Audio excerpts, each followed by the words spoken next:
And action, part two.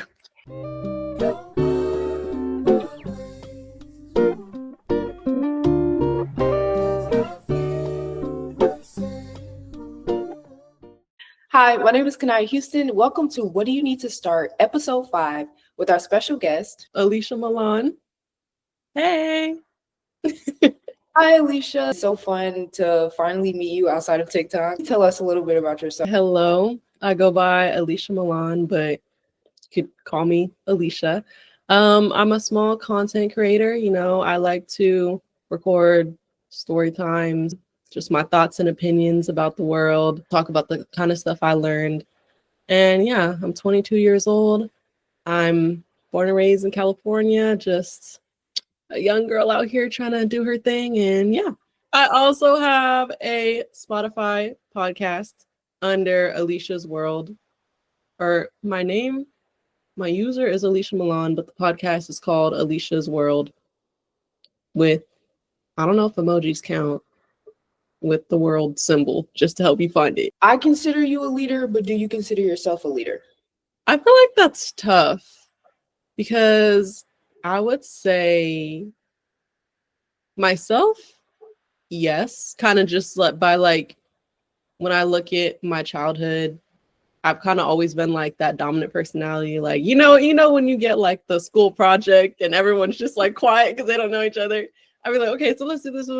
I've always been like very dominant, I'd say, in like just like speaking my voice and trying to like get things going.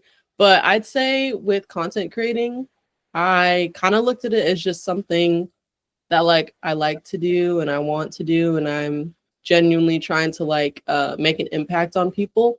So I feel like that would count as leadership, but I didn't go in it like as like, oh, like I know, like it genuinely, I feel like it's just like kind of flowed. When you say kind of flowed, so like, yeah, can you explain that more?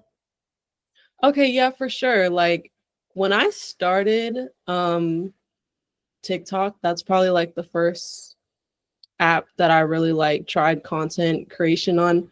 I was genuinely just doing it like because I like it. And I mean, that's still why I do it to this day.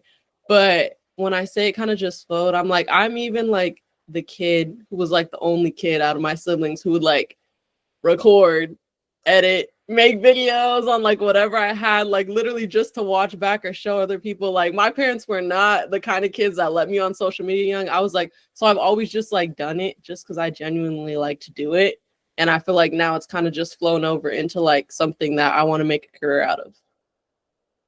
That's dope. I don't know if it's our generation problem, but I definitely resonate with the just recording for fun or like acting like I'm vlogging. Like, I don't know. I think I found my voice while talking to cameras.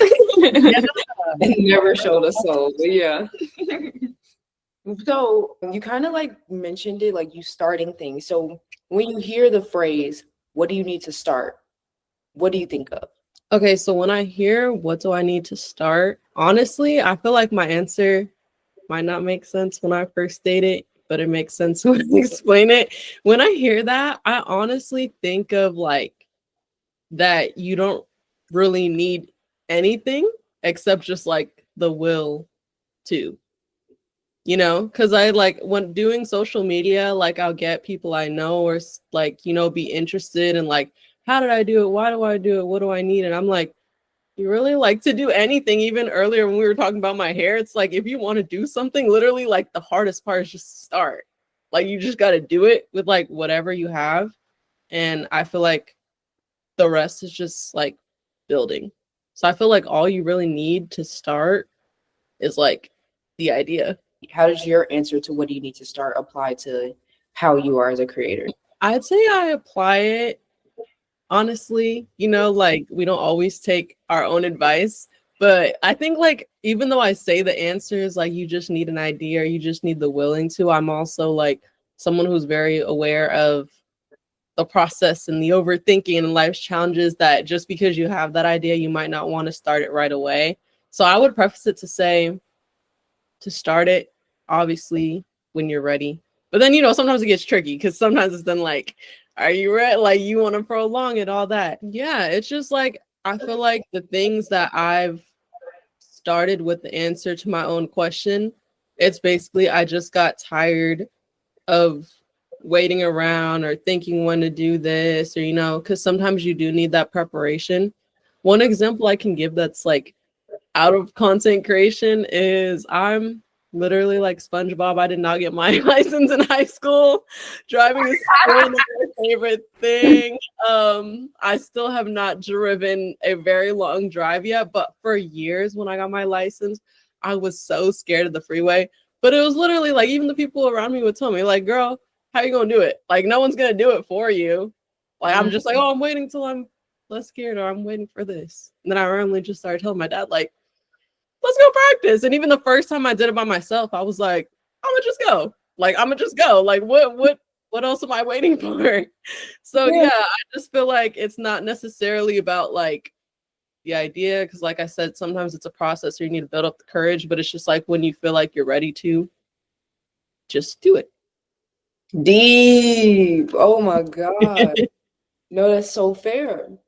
That relationship of like starting something, even like, I don't know, are we ever absent of fear at the point of even once we are comfortable in our content creating and our leadership? Do you think there's ever a point we'll be absent of fear?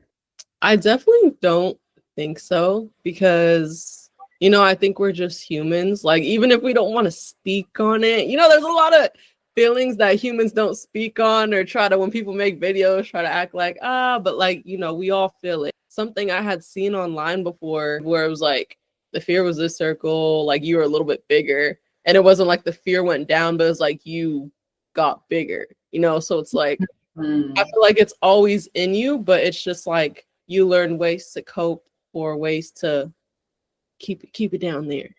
Yeah, I like that. Mm-hmm.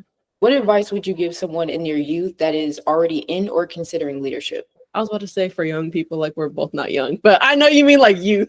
For like, I'm thinking like high school, teenage wise, like when you're in that era, it's like it's so much harder to do things than we are now. Like we're adults, because like when you're in those spaces, it's so easy to be perceived, and it's so easy for people to like click up and decide what's cringe, what's blah blah. So I would just say think about all the outcomes, but don't just lean into the fear, and decide when you're ready to like not care about that and like be able to stand on whatever you want to lead or do. Yes, no one to stand on business. What advice or tips you would give anyone any age considering or already in leadership? Be open, because you're not always right. Things don't always come out like the way you intended. So even though you're like a leader, still be willing to be, because to me, a lot of times leaders are more like teachers, but I think a good leader is like both a teacher and a student. That like you're open and you have a lot to say, but you're also open to receiving a lot back. I think that's what makes someone like the best leader, being able to do both. Thank you all so much for watching What Do You Need to Start episode 5. Make sure you stay tuned for episode 6. Bye. Cut.